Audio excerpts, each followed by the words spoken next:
The first letter. I still remember the soft sound of the morning rain. That day the world outside looked washed and quiet, like it was holding its breath for something strange, something waiting to happen. I was living alone in that old wooden house my parents left behind, the kind of house where the walls still whisper old stories. If you listen close enough, my life had fallen into the same rhythm. Every morning I would make tea, sit by the window, and write in my diary about dreams I never chased, and about people who never came back. It was peaceful and lonely, and I had accepted both like old friends. But that morning was different, because when I opened the door to pick up the newspaper, there was no paper, only an envelope lying there, clean, dry, and written with my name in handwriting that made my heart skip a beat, because it was my own. The curves, the lines, the way I always drew the letter are slightly crooked. It was exactly mine. My breath caught for a moment, my fingers trembled. I looked around, but the street was empty, only the wind and the faint sound of rain. I picked it up carefully and stepped back inside, my heart already running faster than my thoughts. The letter was sealed with red wax, something no one used anymore. I broke it and unfolded the paper. It was yellowish and old-looking, as if it had been written years ago, and the words on it were neat and calm, but they carried a strange weight. It said, "Dear me, you will not believe this, but I am you 10 years from now, and I am writing to remind you of something you are about to forget. The next few weeks will change your life. Someone will enter your world, someone who will make you question everything you know. But do not be afraid. Not all mysteries are meant to scare you. Some come to save you."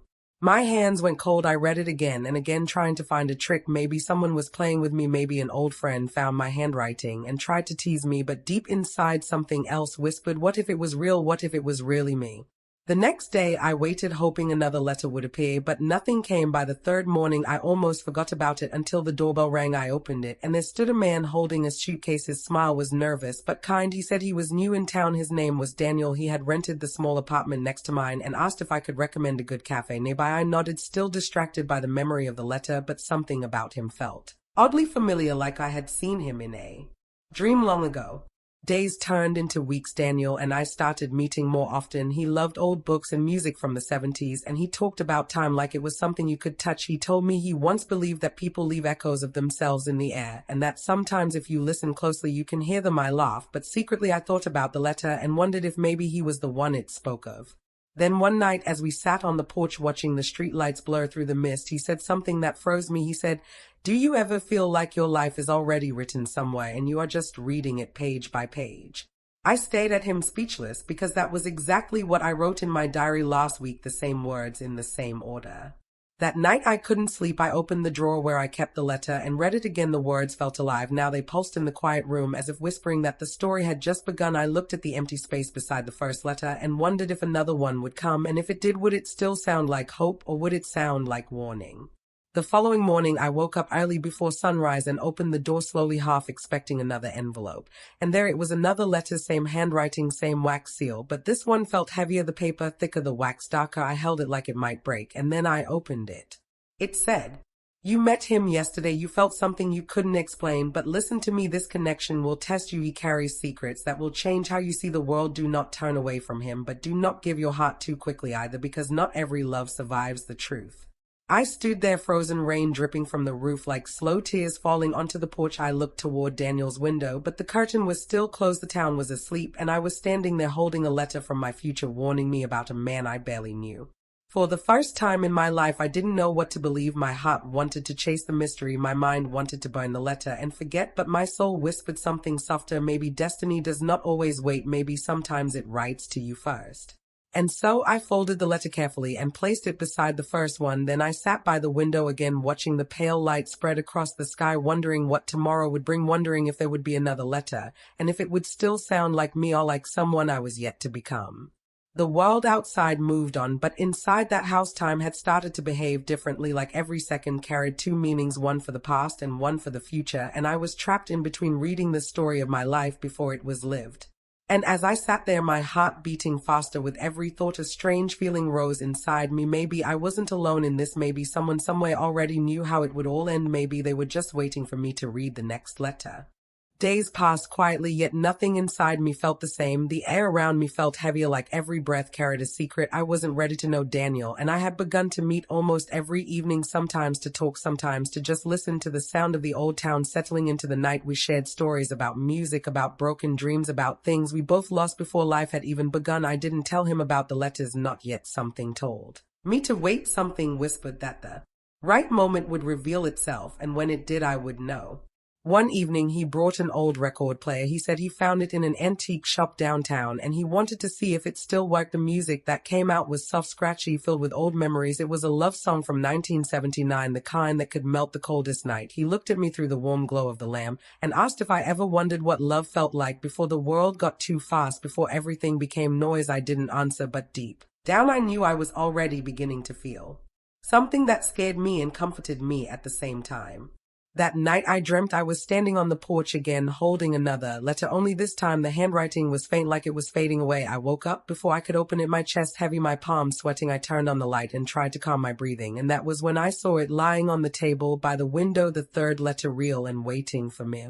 The wax seal was blue this time, colder, the paper smoother, like someone had taken care to make it different. I unfolded it and felt the familiar chill run through me. It said, "You have begun to care for him. I can feel it because I remember it too, but be careful. Something is not what it seems. He will tell you the truth soon, and when he does, your world will change. You will doubt yourself. You will want to run, but stay long enough to hear him completely, because the truth, no matter how painful, will set something free inside you." I read it again, my eyes wide, my throat dry. I wanted to tear it apart, but couldn't. My hands wouldn't listen. My mind screamed, this can't be real. How can someone know my feelings this exactly, this deeply, unless it really is me 10 years from now? The next morning, Daniel came by early holding coffee. He said he couldn't sleep and wanted to take a walk. The streets were empty, the air smelled of rain, and the sound of distant trains echoed faintly. We walked without saying much until we reached the old bridge outside town. The river below was calm, but restless, the kind of calm that hides a storm underneath. He leaned on the railing and looked at the water, then turned to me with eyes that seemed older than his face. He said he came to this town searching for something he lost years ago, a woman he never met but felt connected to somehow. He said he found her letters one day hidden in an attic while restoring an old house, letters that were written to someone named Remen, my name. I froze, my heart skipped a beat, my legs went weak. I wanted to ask him more, but words died in my throat. I stared at him, unable to move. The sound of the river filled the silence between us. He didn't notice my panic. He just looked at the sky and whispered that he never found the woman, only the letters, and they were written by someone who said she was from another time. The world spun for a moment. I wanted to tell him about my letters, but something held me back. Fear, maybe destiny, maybe both. I walked home later in silence, clutching the edge of my coat, trying to understand if life was playing tricks or if time itself was folding in ways we couldn't see. That night I sat by the lamp again, staring at the letters lying neatly on my table. The ink shimmered faintly under the light as if alive, and for a second I thought I saw the handwriting move like it was breathing. I reached out to touch the first letter, and a small spark of static passed through my fingertips, faint but real. The clock on the wall stopped ticking for exactly 3 seconds, then continued again as if nothing happened.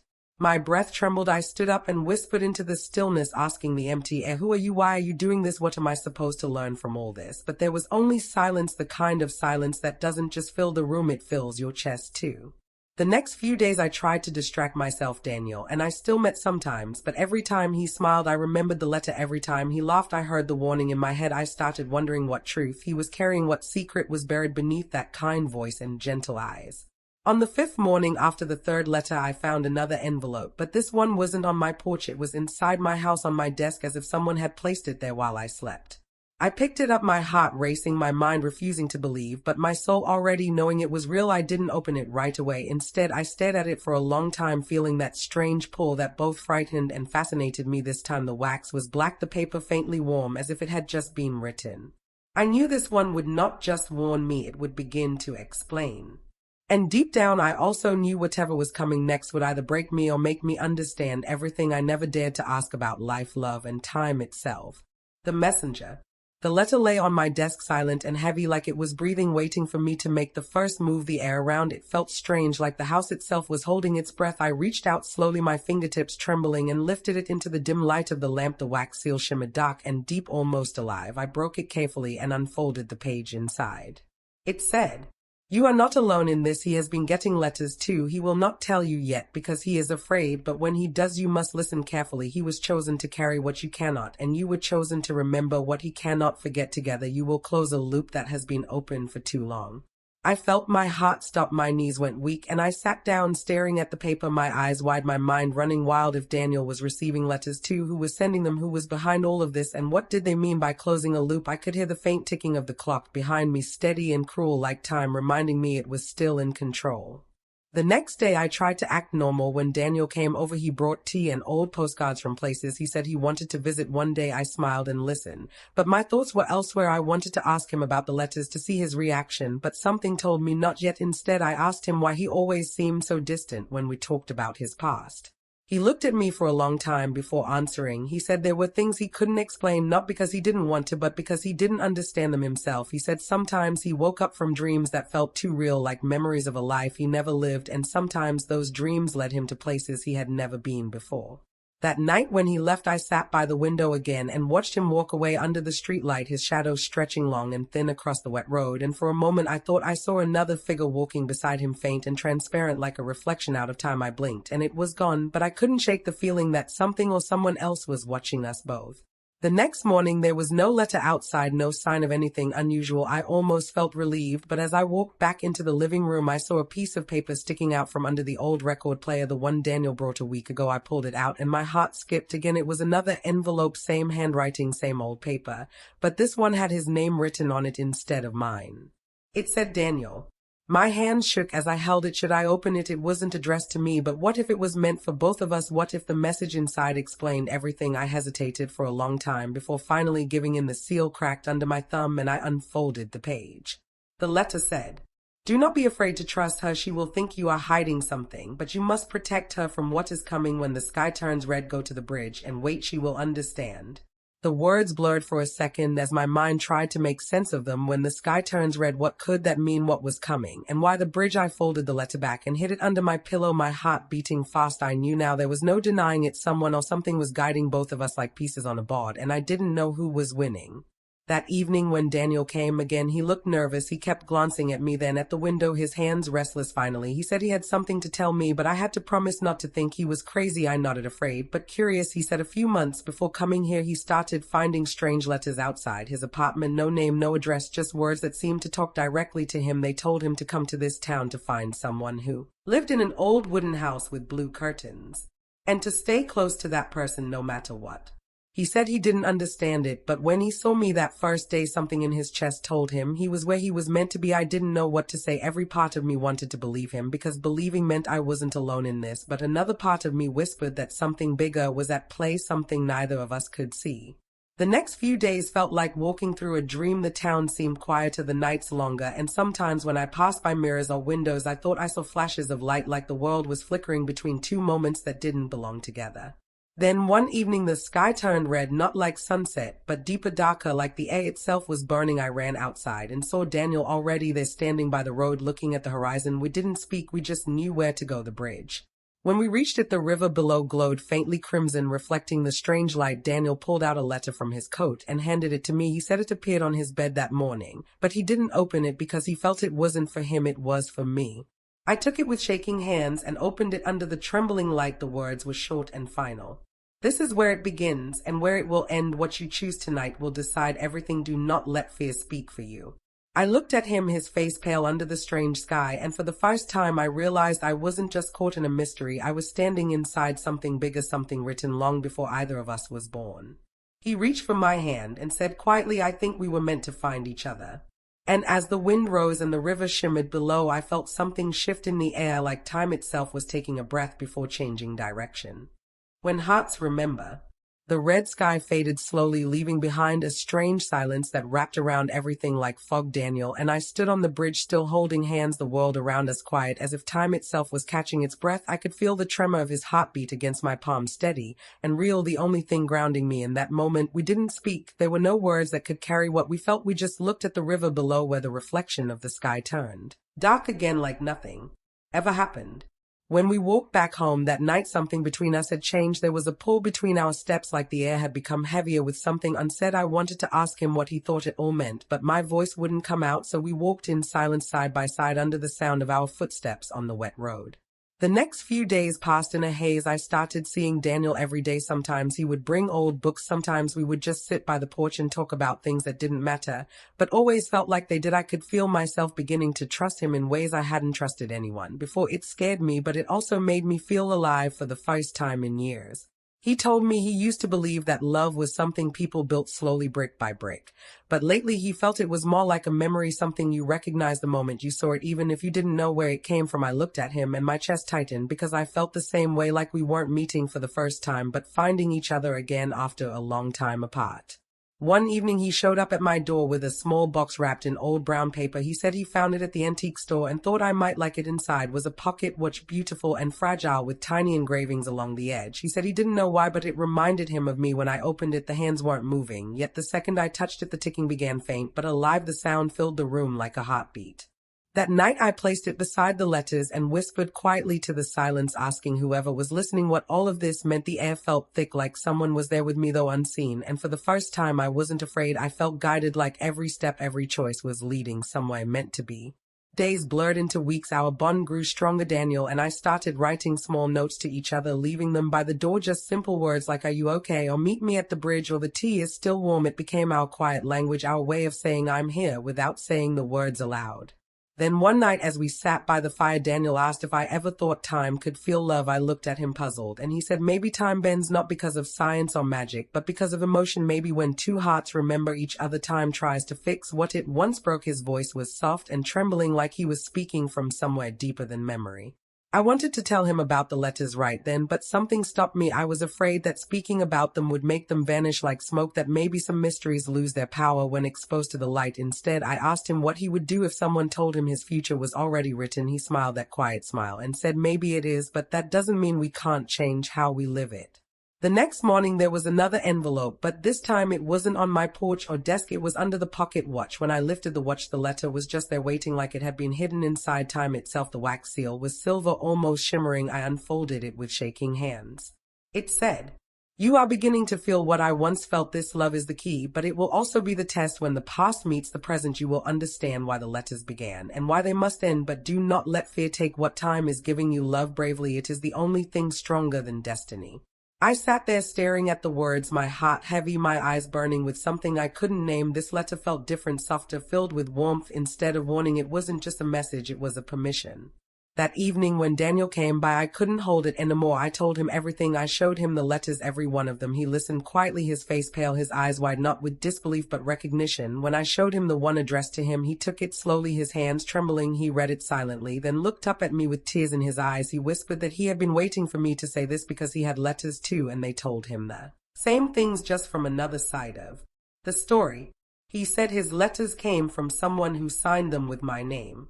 My breath caught. I couldn't speak for a long moment. I just looked at him, the truth sinking slowly like sunlight into water. We were both receiving letters from the future, from each other, from a version of us that had already lived this, maybe lost it, and was trying to set it right.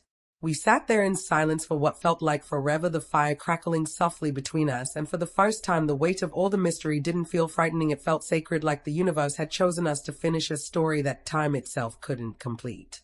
He reached for my hand and said, "Maybe we don't have to understand it. Maybe it's enough to live it." And I nodded because somewhere deep inside I knew he was right. Maybe love doesn't need an explanation. Maybe it just needs a chance.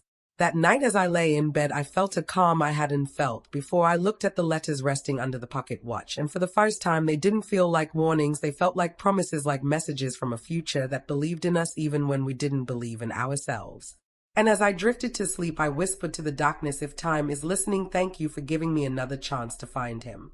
The rain had not stopped for 2 days, and the sound against the old window filled the room with a rhythm that felt almost like a heartbeat. I sat at my desk staring at the new letter, the envelope soft and worn as if it had traveled a long way just to reach me. I traced my name written in that familiar handwriting, and for a moment I hesitated, afraid of what it might say, afraid that one day the words would stop coming.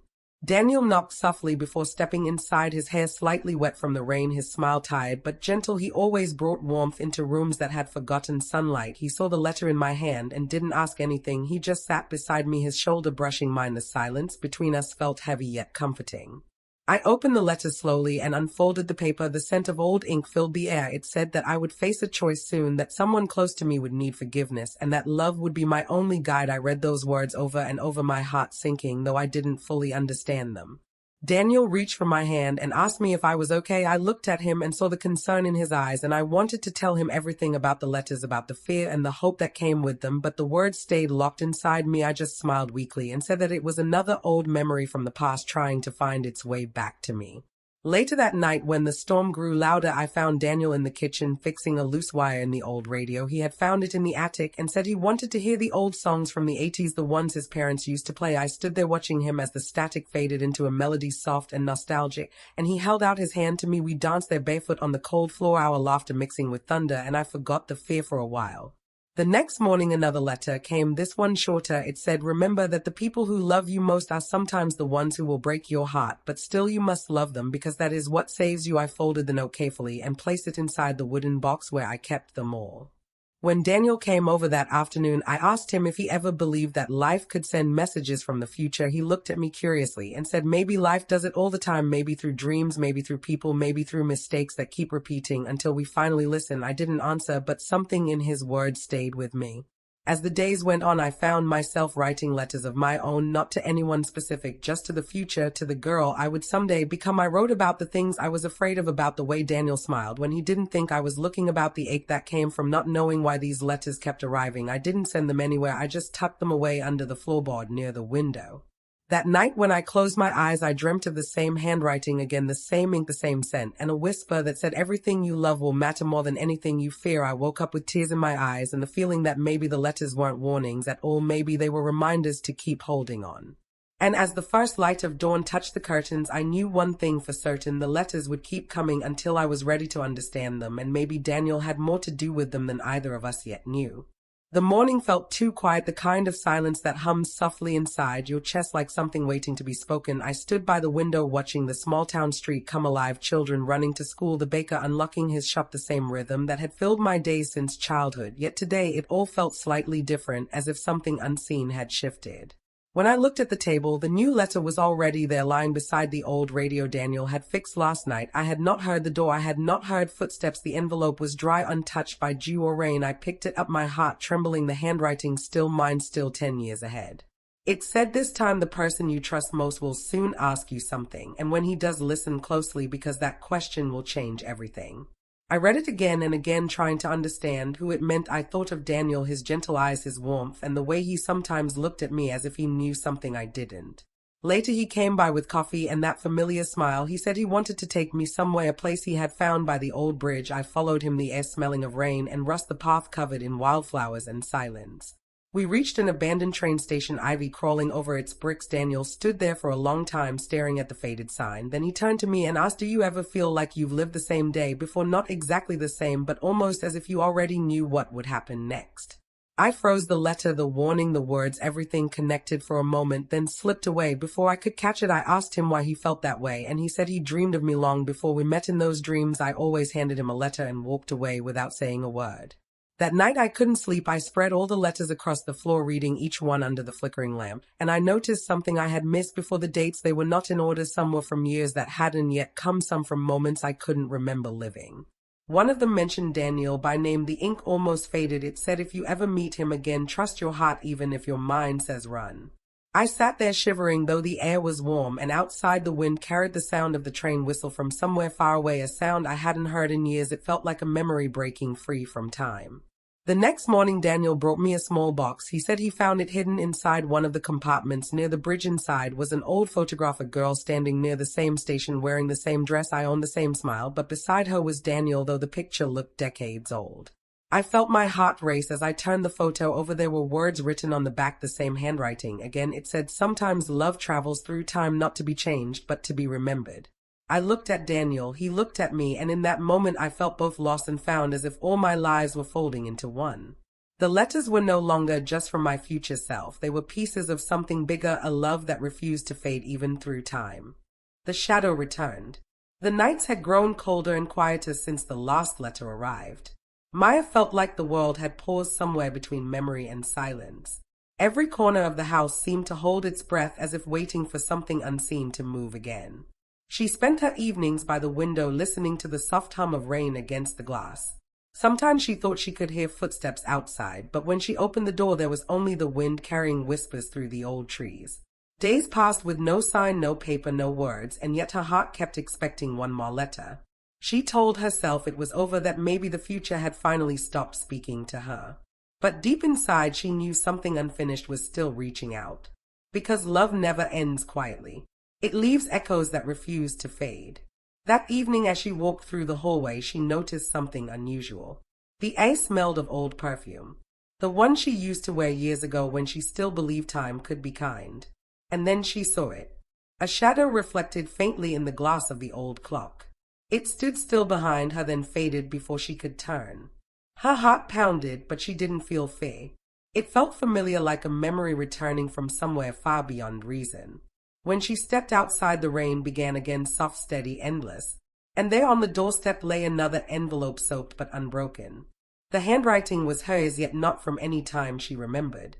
She brought it inside, drying it carefully by the fire. Then she opened it with trembling hands. Inside there was only one line. I never left. No signature, no date. Just those words glowing faintly in the light of the flames.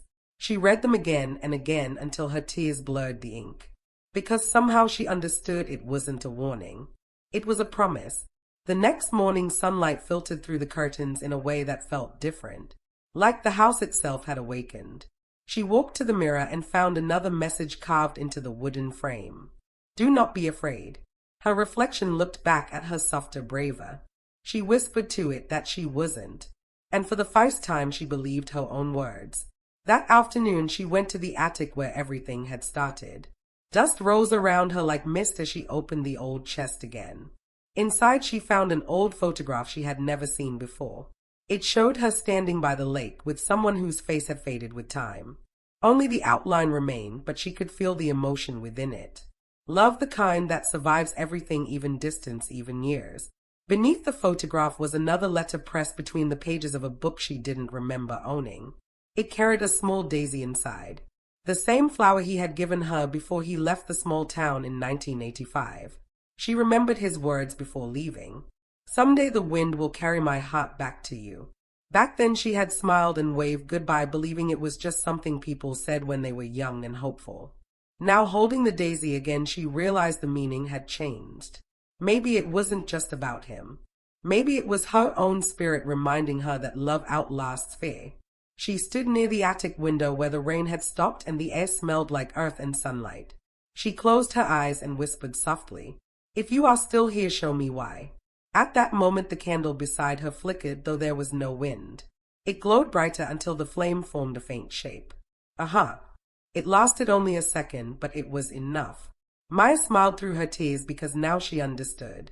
The letters were never meant to trap her in the past. They were meant to lead her toward something waiting in the present. When she walked downstairs, she felt lighter. Every sound seemed clearer, every color deeper. The world looked as if it had forgiven her for waiting so long. On the table lay one more letter that hadn't been there before. It was blank except for a single line at the bottom. The story isn't over yet. She pressed the page against her chest, feeling warmth rise from within. Maybe love had crossed through time itself to reach her. Maybe her own heart had written its way back to hope. Whatever it was, she no longer needed to understand it, because for the first time she felt truly alive again. The shadow that once frightened her had become her guide. The silence that once hurt her had turned into peace. And when she looked toward the open door, she saw sunlight waiting, as if the future had finally stepped forward to welcome her home. The letter that changed everything. The night was alive again with the kind of rain that carries memories in every drop, the kind that makes you believe the world is trying to speak. I sat in the old room, the one where the wallpaper had faded into quiet colors, and the candlelight trembled against the window glass. The letters were scattered across the table, all open, all whispering pieces of my past and future. I did not know where one ended and the other began.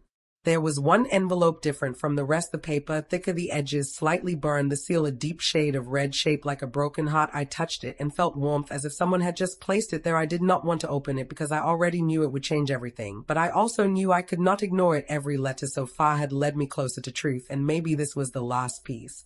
I tore the seal slowly, the wax breaking like a promise, and the air in the room seemed to hold its breath. The handwriting was mine, but not mine. Older, maybe sadder, yet steady. It said, "Tonight you must choose between what was and what can still be. If you stay here, you will lose the truth. If you go to the old train station, you will find what began all this. But once you go, nothing will ever be the same again." The words burned into my chest. I read them again and again, each time feeling a strange pull, as if my heart already knew what it had to do. The clock struck 11, and the sound echoed through the empty house. I put on my coat, the rain outside falling harder than ever, the wind howling like the past trying to call me back. I walked through the streets I had known all my life, the same lamps glowing, the same puddles reflecting the same silence, but something in the air felt alive, almost awake. The bakery at the corner, long closed, still carried the faint smell of bread. The church bell tower stood dark and heavy, and yet for the first time I heard faint ringing, like a memory returning to life. When I reached the bridge, the fog rose thick and silver, wrapping around me like a dream. The train station stood beyond it, half hidden by vines, its windows broken, its sign unreadable, yet glowing faintly as if lit by something within. I pushed the doors open, and the sound of the hinges cried like the voice of time itself. Inside, the air smelled of rain and iron, the benches wet from the leaking roof, and on the old wooden seat by the wall sat the radio. Daniel had repaired it, was still working, still humming, softly playing the same melody from our youth, a song that made my heart ache. With everything we lost and everything we still might find, I touched the radio and whispered his name, and the music flickered like it had heard me. Then I saw him, Daniel, standing near the far wall where the old clock hung, the one that had been frozen for decades. Its hands were moving again, and the moment our eyes met I felt the same shock I had felt the first time I saw him all those years ago, as if every version of us across time recognized each other in that single breath. He said, "You came." I said, "The letter told me to," and he smiled faintly and said, "Then it was always meant to be." He stepped closer, and in the soft light I saw that he looked different, older and younger at once, as if all his lives were layered on top of one another. He said, "I think I finally understand. I have seen this night before, in dreams, in memories, in other lives. We have been here again and again, you and me, the letters, the rain, the station, and every time it ends the same way, with you leaving and me staying behind." I could not breathe. My hand shook. I said, "What do you mean?" And he said, "Maybe the letters were never from your future self. Maybe they were from the version of you that could not stay, from the one who kept trying to change the ending, maybe from the one who refused to let love die even when time said it should." He walked toward the tracks, though they were covered in rust and vines, the ground trembling slightly as the air filled with the sound of a whistle, distant yet near. I said, "Daniel, there are no trains anymore." And he said, "Maybe not in this time." And he reached for my hand, his eyes full of light and shadow. He said, "If you trust me, step forward now." I did. The whistle grew louder until it felt like it was inside my chest, the air filled with light, white and gold, everything spinning like the world was turning inside out. I closed my eyes and thought of all the letters, all the ink, all the versions of me that had tried to find peace, and for the first time I felt no fear.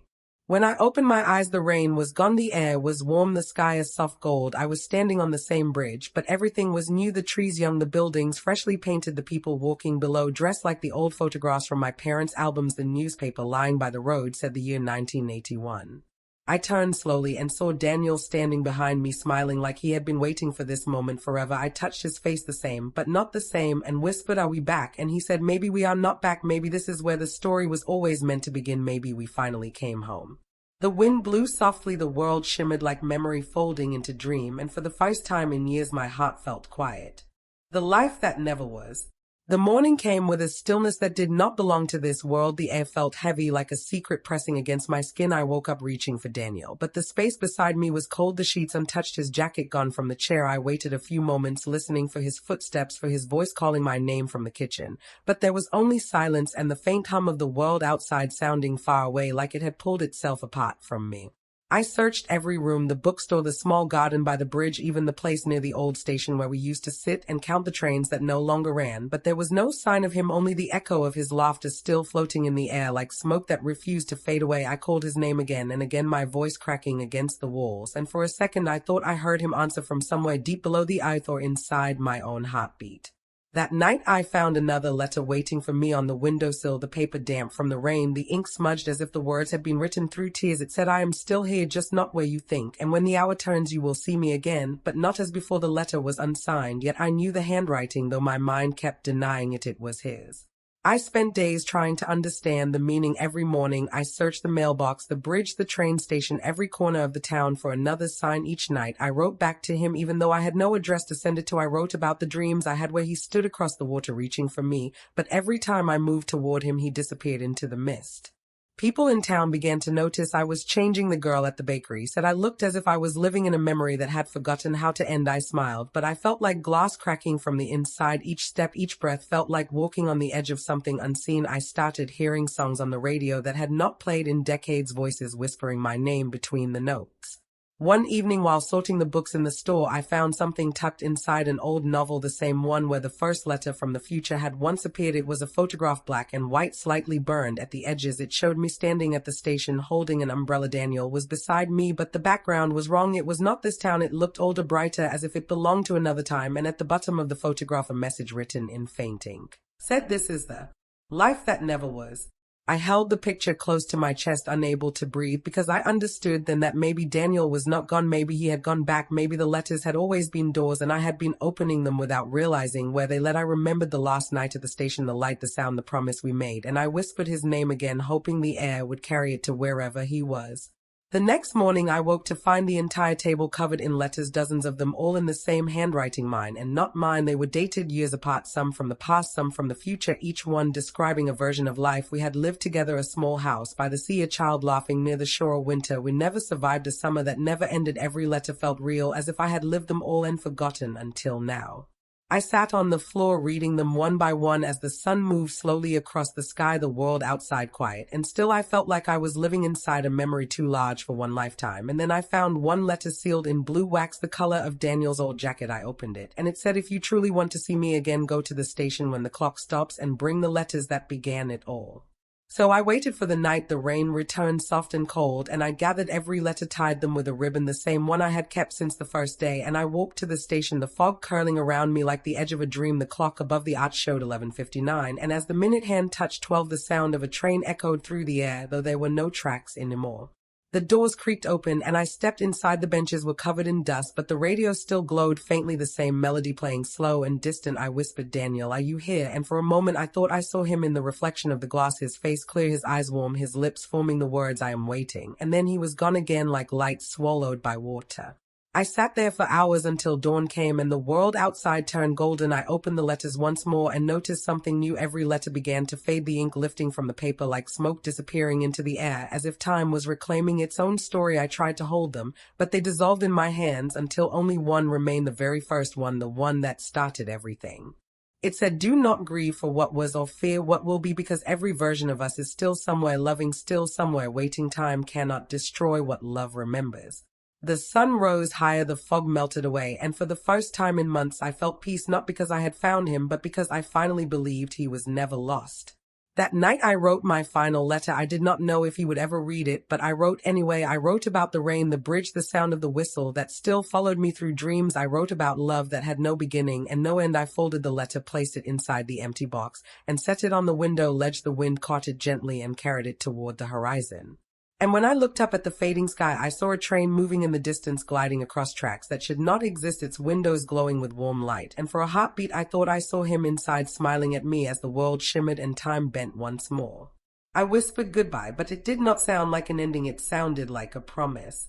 The morning felt like a memory that had been waiting to happen. The sky outside was pale silver, and the light that touched my window carried the same warmth I once felt standing beside him by the river where everything began. I woke with a feeling that something was calling my name, not from outside, but from somewhere inside the years themselves. I walked to the window and saw the old wooden box sitting again on the sill where it used to wait for new letters. It was open slightly, as if the wind had whispered it back into existence. Inside lay a single envelope sealed with blue wax, its edges glowing faintly like a heartbeat. Written on it were the words, "For when you are ready to remember." I held it close, afraid and hopeful at the same time. How many times had I read his words? How many times had they rebuilt me when the world felt empty? I opened the envelope slowly, the paper soft with age and yet untouched by time. The first line said, "I promised you one last letter."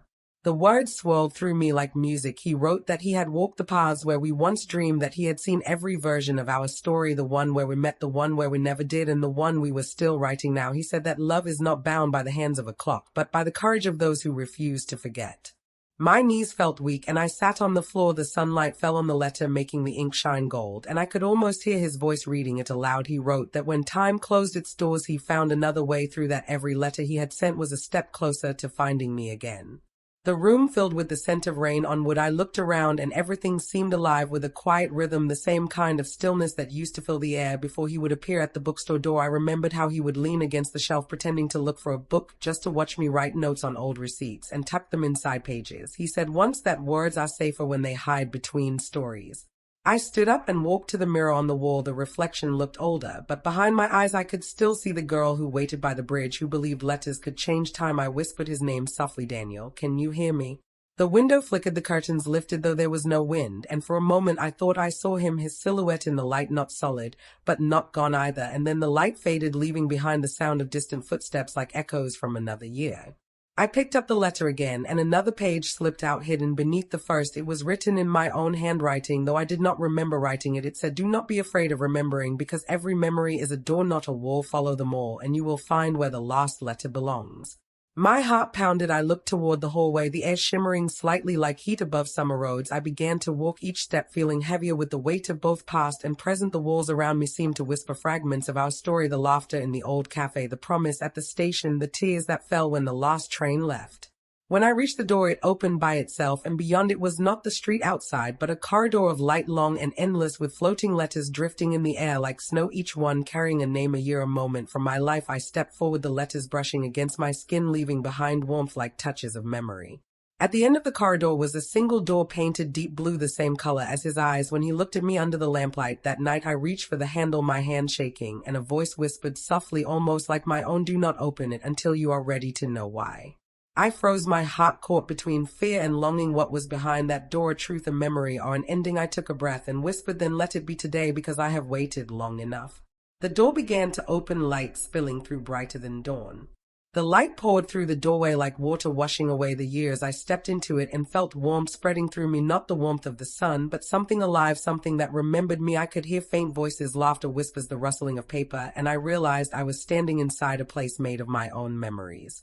Around me floated scenes suspended like glass pictures, the bookstore in the summer glow, the bridge where he first read my name aloud, the train station with its flickering clock, each image trembling as if waiting to be touched. I reached toward one, and the air rippled. I found myself standing inside that memory, the scent of old books all around, the ticking clock on the wall, and Daniel leaning over a stack of novels, pretending not to watch me. I wanted to call his name, but the moment held itself like breath. The younger version of me was there too, her hands tracing the edges of a torn letter, her smile soft and shy. She whispered, "I hope he knows what he means to me," and Daniel smiled, though she never saw it. I stepped closer, unable to stop watching, unable to stop feeling what I had forgotten. Then the memory shifted, the bookstore dissolved, and I was standing in the rain at the station again, the platform empty except for me and the echo of the last train. The lights flickered, the cold air wrapped around my heart, and I heard a voice behind me saying I never wanted to leave. I turned, and there he was, older, softer, his eyes full of everything he never got to say. I reached out, but my hand passed through him like smoke. He smiled sadly and said, "Time took me away, but it could not keep me from writing to you. Each letter was a path, each word a key. You followed them all, and now you are here." I wanted to cry, but the tears would not fall. He continued walking toward the light ahead of the platform, and I followed the ground beneath us, changing from stone to gold, from gold to grass, from grass to sky. We were walking upward through everything that had ever been between us. He said, "Do you remember the night we promised to watch the stars every year?" And I said, "I do, but I stopped when you were gone." And he said, "Then watch them again, because I never stopped. I was always there in the space between them, waiting for you to look up." The words wrapped around me like a melody. Every sound in that place seemed alive with meaning. I could hear our laughter in the echo of the wind, the pages of old letters fluttering like wings above us. And then he stopped, standing before another door, smaller this time, wooden and carved with initials, ours. He said, "This is where it began and where it must end." And I said, "I am afraid that if I walk through you will disappear." And he smiled and said, "I already did once, but love does not vanish. It changes shape. It learns how to stay when we cannot." He reached into his coat and took out a folded page. I knew before he handed it to me that it was the very first letter he had ever written, the one I lost long ago in the storm, the one I thought had never reached me. He said, "It waited all these years for you to come back." I unfolded it slowly, the words simple but full of truth. It said, "If one day the world forgets us, I hope you remember that I wrote every word so that one day we could find our way home." The wind rose, the letters floating around us began to glow. The wooden door creaked open, revealing not a room, but a field of light stretching beyond sight. I turned to him and asked, "Is this goodbye?" And he shook his head, "No, it is beginning." He stepped through, and for a moment everything went still. Then I followed the warmth, pulling me forward as if time itself was guiding me. The field stretched endlessly, full of moving light, each spark like a heartbeat, a whisper, a letter returning home. I could feel every version of us walking there hand in hand through different years, through endless skies, through the silence between seconds. I felt peace for the first time in forever. I looked around, but Daniel was no longer beside me. His presence lingered, though, like the sound of his voice in the wind. I whispered, "Where are you?" and the wind answered everywhere. I closed my eyes, and the world turned into gold. The golden field swayed with the rhythm of the wind, each spark of light moving like a living heartbeat. I walked slowly through it, my hands brushing through years and memories, and every spark that touched me whispered a word, a name, a promise. The world was both silent and full of voices, the kind of silence that feels like music. Far ahead, I saw the shape of an old tree standing alone in the middle of the light, its branches reaching like open arms, and under it was a bench, the same one where I had once waited with the last letter in my hands. The bench from the bridge, the one that had outlived everything. I began to walk faster, my heart beating like the sound of rain on glass. When I reached the tree, I saw another letter resting on the bench. It was sealed with blue wax like the others, but the name written on it was not mine. It said Daniel. I stared at it for a long time, confused. Then I heard a voice behind me, soft, familiar, saying maybe it was meant for me after all. I turned, and he was there, not a shadow, not a memory, but real, his eyes shining brighter than I had ever seen, the light around him soft and endless like the glow of dawn. He smiled, that same quiet smile that once made me believe time could stop. He said, I told you we would find our way back. I wanted to speak, but the words caught in my throat. I stepped forward and touched his hand. It was warm, solid, alive. The letters floating around us began to spin faster, filling the air with golden trails and the sound of pages turning. He said, every word you ever wrote found its way to me through the folds of time, through storms, through silence. Every word kept me alive. I looked up at him and asked, was it you who sent them all? And he said, no, it was us. We kept sending them back and forth across the years until they built a bridge strong enough to hold us again. This place, this moment is that bridge. I felt tears fall, though they glowed instead of fading. He wiped them gently and said, you never stopped believing, even when you thought you had. You carried our story through every season, and now time has finally remembered us. The world around us began to shimmer, the golden field turning into 1,000 scenes, merging and fading, the bookstore, the river, the station, our laughter, our goodbyes all folding into light. He took my hand and said, look, and I saw that each memory was not ending, it was becoming something new. The letters rose into the sky one by one, bursting into stars until the field became a universe made from everything we had lived, each letter shining like a promise kept. I whispered, is this forever? And he said, forever is just another word for today. We sat on the bench beneath the tree, the stars moving slowly above us, and for the first time I felt no distance, no fear, no waiting. The years between us had melted away. He looked at me and said, do you remember the day I told you we would write our own ending? And I said yes, and he said, this is it. The air around us began to fill with soft wind carrying the scent of paper and rain. I could hear faint echoes of typewriter keys, the sound of ink flowing, the sound of our story being written in the spaces between stars. I closed my eyes and whispered, thank you. And he said, you never needed to thank me. We found each other because we were never truly lost. Then the light grew brighter, the field fading into morning. I opened my eyes and I was standing back in the bookstore, the smell of ink and coffee filling the air, sunlight falling through the window, the box of letters still there on the counter. But this time it was empty except for one thing, a small photograph of the two of us under the tree surrounded by golden light. On the back was a single line written in both our hands. It said, love always finds its way home. I pressed it against my heart and stepped outside, the world alive with sound, the streets glimmering in sunlight as if everything had been waiting for me to wake, the sky clear and open. I looked up and saw a faint golden spark drifting across the horizon, a letter flying home to where it belonged. I smiled and whispered softly to the wind, I will keep writing, and I heard his voice echo back, always. And in that moment I knew time had never taken anything from us, it had only taught us how to return. The story was no longer a letter waiting to be read, it was a life waiting to be lived. And I walked forward into the light knowing love had already found its way back.